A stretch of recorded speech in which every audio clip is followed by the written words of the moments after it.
உடைய ஃப்ரெஷ் ஷோக்கு வந்திருக்கோம். ஸோ ரொம்ப சந்தோஷமாக இருந்தது. எல்லாருடைய ரெஸ்பான்ஸும் அப்ரிஷியேட் பண்ணாங்க பயங்கரமாக. இந்த ஒரு ஹாலிவுட் டிஷ்ஷான ஒரு அட்டெம்ப்ட்டு, அந்த ஸ்லாங்கு, இவங்களோட ஹார்ட் ஒர்க்கு, டேரக்டரோட ஹார்ட் ஒர்க் எல்லாமே பயங்கரமாக அப்ரிஷியேட் பண்ணுறாங்க. ஐம் ரியலி தேங்க்ஃபுல் இந்த ரெஸ்பான்ஸுக்கு. ஏன்னா எங்களோட ஃபர்ஸ்ட் ப்ரொடக்ஷன் கிங்ஸ்டன் வந்து ஒரு ரொம்ப ஆம்பிஷியஸான ஃபிலிம். ஒரு ரெகுலர் கமர்ஷியல் ஸ்க்ரீன் பிளே உள்ள ஃபிலிம் கிடையாது. It's something very different. So ஒரு இங்கிலீஷ் படம் மாதிரி ஒரு ட்ரையல் பண்ணியிருந்தோம். And I'm very happy that they have received it so well, and I'm thankful. Thank you so much. And Deputant Kamal direct பண்ணியிருக்காரு. Present media எல்லாருக்கும் ரொம்ப thanks. So Kingston first படமாக பண்ணதுக்கு நான் ரொம்ப லக்கியாக இருக்கேன். எல்லாரோட ஃபீட்பேக்கும் ரொம்ப பாசிட்டிவாக இருக்குது. படத்துக்குள்ளே போக கொஞ்சம் டைம் ஆனாலும் செகண்ட் ஆஃப் எக்ஸ்பீரியன்ஸ் எல்லாருக்கும் நல்ல ஒர்க் ஆயிருக்கு. I'm very thankful for it. இந்த மாதிரி ஒரு வாய்ப்பு கொடுத்த ஜிவி சாருக்கும் ஜி ஸ்டுடியோஸ்க்கும் ரொம்ப நன்றி. தேட்டருக்கு வந்து இந்த தேட்ரிக்கல் எக்ஸ்பீரியன்ஸாக எல்லோரும் பார்த்து என்ஜாய் பண்ணோன்னு நான் நம்புகிறேன். Thank you. Divya. Press and media எல்லாருக்கும் தேங்க்ஸ். எல்லோரும் பாசிட்டிவான ஃபீட்பேக் கொடுத்தீங்க.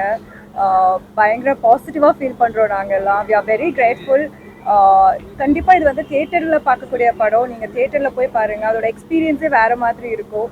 And yeah, we are very grateful for the positive feedback. Thank you.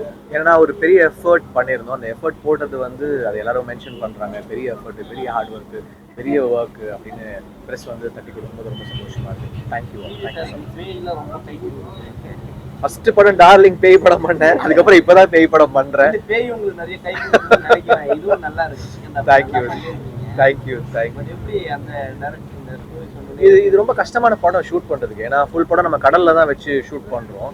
அதை வந்து பிளேஸ் பண்ணி இது எல்லாத்தையும் கிரியேட் பண்ணி இந்த வேர்ல்டு கிரியேட் பண்ணுறதே எங்களுக்கு ஒரு வருஷம் 3 மாதம் ஆச்சு. இதை நாங்கள் வந்து ரெடி பண்ணி எடுத்துகிட்டு வர்றதுக்கு. ஸோ எல்லாருடைய ஹார்ட் ஒர்க்கும் அது கடைசியில் தெரியுது ஸ்க்ரீன்லன்ற போது சந்தோஷம், ஹாப்பியாக இருக்குது. இது வேற கோல்டு, இது ட்ரெஷர், இது இன்னும் பயங்கர கோல்டு ஜாஸ்தியாக இருக்கும். தேங்க்யூ. அட்வென்ச்சர் ஃபிலிம் இது.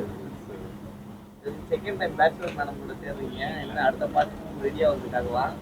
இல்ல கிங்ஸ்டன் 2 தான் ரெடி பண்ணுறோம். சரி.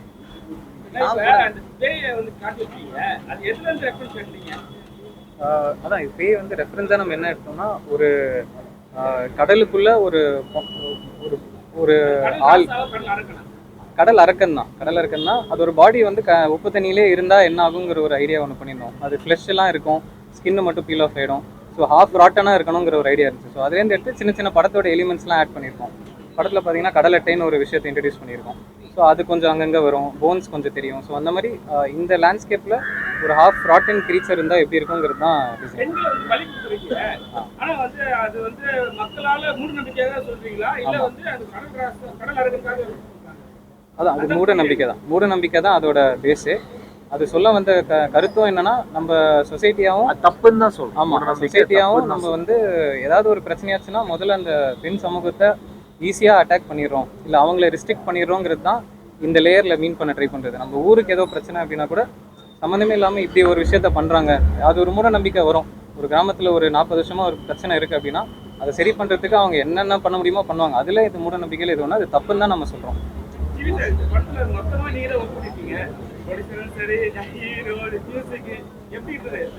ரொம்ப கஷ்டமா இருந்துச்சு. ஏன்னா இந்த படம் இப்போ ஒரு நாள் ஷூட் பண்ணணும்னா நம்ம கடல்ல பர்மிஷன் வாங்கணும், 3 போட் எடுத்துட்டு வரணும், 3 போட் வச்சு ஷூட் பண்ணணும். ஒரு போட்ல சீன் நடக்கும், ஒரு போட்ல கேமரா, ஒரு போட்ல லைட்டிங்கு. இதை நம்ம வந்து ஒருங்கிணைச்சு ஷூட் பண்றதே கஷ்டமா இருக்கும். அதுக்கப்புறம் ஒரு போட்டு அந்த அந்த அந்த லான்ச் செட்டே கிரியேட் பண்ணுவோம் ஹைட்ராலிக்ஸ் வச்சு. அதுக்கு வந்து ஒரு பெரிய ஃப்ளோர் தேவைப்பட்டது. அது மாதிரி ஃபுல்லாவே வி நீடட் ஒரு பெரிய சோர்ஸ் தேவைப்பட்டது, ஒரு பெரிய உழைப்பு தேவைப்பட்டது. எல்லாருமே ரொம்ப ஹார்ட் ஒர்க் போட்டு உழைச்சிருக்காங்க. எல்லாருமே ஸ்டண்ட் மாஸ்டர், கேமராமேன், ஆர்டிஸ்ட். ஸ்டார்டிங்ல வந்து சொல்லிருக்கீங்க படிச்சு முன்னேறிக்கலாம், படிக்காம நீ முன்னேறிக்கலாம், படிச்சு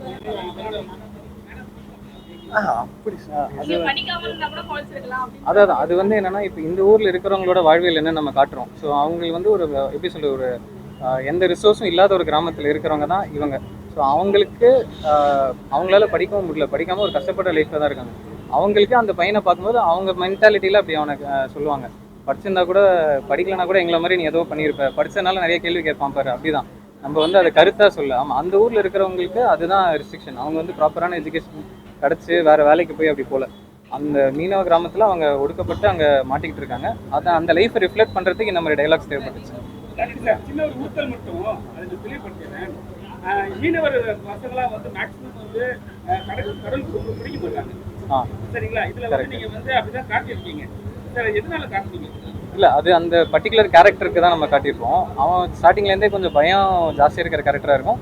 இவங்க இது இப்போ சாதாரணமாக மீன் பிடிக்க போகிறது வேறு. இப்போ நம்ம பார்த்தீங்கன்னா ஃபர்ஸ்ட் ஹாஃபில் மீன் பிடிக்கிற ஃபர்ஸ்ட் ஹாஃபில் இவங்க அந்த ஸ்மகிள் பண்ணுற எபிசோட்ஸ் இருக்கும். அதில் வந்து இந்த மாதிரி எந்த காட்சியும் இருக்காது. செகண்ட் ஹாஃப்ல இவங்க போகிறதே உள்ளே போனால் எவனும் உயிரோடு திருப்பி வந்ததில்லைங்கிற மாதிரியான கடலுக்குள்ளே போகிறாங்க.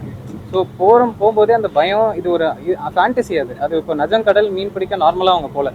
ஒரு அமானுஷ்யமான கடலில் இது வரைக்கும் போய் எவனும் உயிரோட வராத கடலில் போகிறான். ஹீரோ அந்த முடிவு எடுத்துகிட்டு போகிறாரு. இவர் கூட இருக்கிறவர் அங்கே போனால் எப்படா வர முடியும், எனக்கு பயமாக இருக்குது அப்படின்றான். ஸோ அவன் பயத்துக்காக அதை எடுத்துகிட்டு போகிறானே தவிர அந்த எக்ஸ்ட்ரீம் ஃபியர், எக்ஸ்ட்ரீம் சுச்சுவேஷனுக்கு அவன் அப்படி பண்ணுறாங்கிறது தான். நிறைய பார்த்துருக்கேன். அந்த சவுண்ட் எஃபெக்ட் உள்ள போனோம்னா நம்ம அடிச்சு வெளியில வந்து இறந்துருவோம். பாத்தீங்களா? போய் பார்த்துருக்கீங்களா? இல்ல, அங்க போல உங்களை குறிக்க விட்டாரா? கடல்ல ஒர்க் பண்ணோம், பட் சேஃபா தான் பண்ணோம். நாங்க வந்து அவ்வளோ டீப்பாவோ இல்ல அதுக்குள்ள போல, நாங்க ஒரு கெனால்ல ஷூட் பண்ணோம். ஏன்னா கடல் ஆமா, அது ஒரு பெரிய உலகம். அது அப்படி இன்னொரு பிரச்சனையே நம்ம அதை கடந்துட்டு தான் இருக்கோம். கரெக்ட். டெய்லி தினமும் நம்ம பார்த்தா இருக்கும், இறப்பும் வந்துட்டு. கரெக்ட். இந்த படத்து மூலமா அந்த கடல் அந்த மீனவர் சமுதாயத்துக்கு ஏதாவது யூஸ்ஃபுல்லா இருக்கிறதுக்கான வாய்ப்பு இருக்குமா? அந்த ஆட்கள் கூப்பிட்டு மீனவர் சமுதாயத்தை கூப்பிட்டு பார்க்குற மாதிரியான டெஃபினட்டா காமிக்கலாம், பண்ணுவோம். ஏன்னா இது ஒரு பேரலல், அதாவது நம்ம ஒரு ஃபேண்டசி கதையை தான் சொல்லியிருக்கோம். ஆனால் இதில் நம்ம என்ன சொல்ல வரோம்னா, ஒரு மீனவ கம்யூனிட்டியில் அவங்க நார்மலாக மீன் பிடிச்சிட்டு போயிட்டு வர அந்த ஜேர்னியே அவ்வளோ பெரிய அட்வென்ச்சர். ஆக்சுவலாக நம்ம வந்து அதுக்கு மேலே அந்த கடலில் போய் இருந்தால் எப்படின்னு நம்ம ஒரு ஐடியா பண்ணியிருக்கோமே தவிர, அவங்களோட டே டு டே லைஃப்பில் இருக்கிற அட்வென்ச்சர் தான் நம்மளுக்கு ஃபேசினேஷனாக இருக்குது. அதே மாதிரி இந்த கடல் எட்டுங்கிற மேட்ரு இது எல்லாமே நம்மளுக்கு புதுசாக இருக்குது, பட் அவங்களோட வாழ்வியலில் ஒன்றா இருக்கிற விஷயம். ஸோ அதை வெளில எக்ஸ்போஸ் பண்ணி ஒரு படமாக பண்ணுறது தான் இதோட ஐடியா. ஜி சார், உங்களுக்கு நீச்சல் தெரியுமா? அங்க வந்து கண்டிப்பா நீதான் பாத்தீங்களே ஷார்ட்ல ஃபுல்லா முங்கு நீச்சல் அடிச்சிட்டு இருக்காரு, அண்டர் வாட்டர்ல போயிட்டு இருக்காரு. நீச்சல் தெரியும்.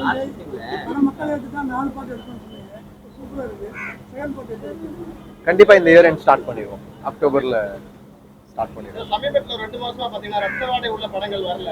உங்க படத்துல ஒரு சில காட்சிகள் ரத்த வாடை அடிக்குது. அது ஒரு பீரியட் சீக்வன்ஸ் சார். அது ஏன்னா அந்த ஏன் இப்படி ஒரு பிளாஷ்பேக், ஏன் இந்த கடலுக்கு இப்படி ஆச்சுன்னும் போது ஒரு ரொம்ப ஸ்ட்ராங்கான ஒரு பிளாஷ்பேக் தேவைப்பட்டது. அது வந்து அந்த ஒரு கேங்ஸ்டர் ஏரியா வந்து சொல்லியிருக்கோம். ஆனா மெயின் பிளட் ஷெட் வந்து கிடையாது. அது வந்து இந்த பிளாஷ்பேக்ல வர ஒரு போர்ஷன் அப்படி இருக்கும். இல்ல, அதான் என்னன்னா கிரீடுங்கிறது தான் சார். பேய் எப்படி வேணா கொலை பண்ணும் சார். நீங்க நமக்கு எப்படி தெரியும் பேய் எப்படி கொலை பண்ணுன்னு? சார் டெய்லி பேய் கூட வாழ்ற மாதிரி சொல்றீங்க சார். எல்லாம் வாழ்ந்துட்டு தான் இருக்காங்க.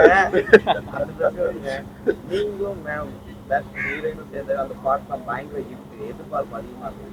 அந்த அளவுக்கு இந்த படம் ராசா ராசா வந்து ஆல்ரெடி தெரிக்க விட்டுட்டு இருக்கு. ஆல்ரெடி டாப்ல இருக்குது, நம்பர் 3 நம்பர் 2ல இருக்குது. அந்த பழைய சாங் வேற லெவல்ல இருந்தது. இல்ல இப்ப பாருங்க, ராசா ராசா எஃப்எம் தெரிக்க விட்டுட்டு இருக்கு. ஒரு சீன் பாத்தீங்கன்னா ஒரு திகில் சார். இல்ல உட்கார்ந்த பல பேருக்கு வந்து பயத்தை போட்டுச்சு. உண்மையிலே வந்து ஹார்ட் பேஷண்ட்லாம் கொஞ்சம் மிரளுவாங்கன்னு நினைக்கிறேன். அந்த சீன் வந்து உண்மையிலே கற்பனை கூட எல்லாரும் நினைக்கிறாங்க. பயத்தை போட்டு நிறைய பேர் மிரண்டாங்க. ஆமா அது அந்த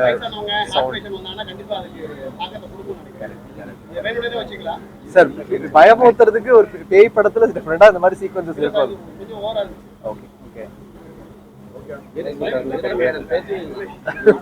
இதுக்கு எனக்கு பதிலே இல்லையே. நீங்க தான் ஒரு क्वेश्चन கேட்கவே மாட்டீங்க என்கிட்ட. இல்ல படத்தை பத்தி கேக்குறது. நீங்க கடல்ல போயிருக்கீங்களா? இந்த ஷூட்க்கு போனோம். ஆமா, ஃபர்ஸ்ட் டைம். அதனால பயங்கரமா இருந்தது, கஷ்டமாவும் இருந்தது, நல்லாவும் இருந்தது. மற்றபடி எல்லாமே செட்டில் போட்டதுனால அந்த ஹைட்ராலிக்ஸ் யூஸ் பண்ணும்போதும் அதுவுமே ஃபுல் ஷேக்கிங்காகவே இருக்கும் ஃபுல்லாக. அதனால ஒரு டிஃப்ரெண்ட்டான எக்ஸ்பீரியன்ஸாக இருந்தது. அண்ட் இதில் லுக்காகவே 2 பேருக்குமே வேறு மாதிரி இருக்கும், பேச்சுலருக்கும் இதுக்கும். ஸோ அதெல்லாம் உங்களுக்கு பிடிச்சிருக்கும்னு நினைக்கிறேன். இதில் ராசா ராசா எனக்கு ரொம்ப பிடிச்சிருந்தது.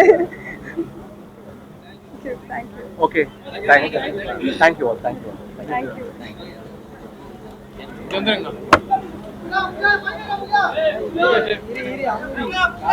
கேமரா போடுவோம்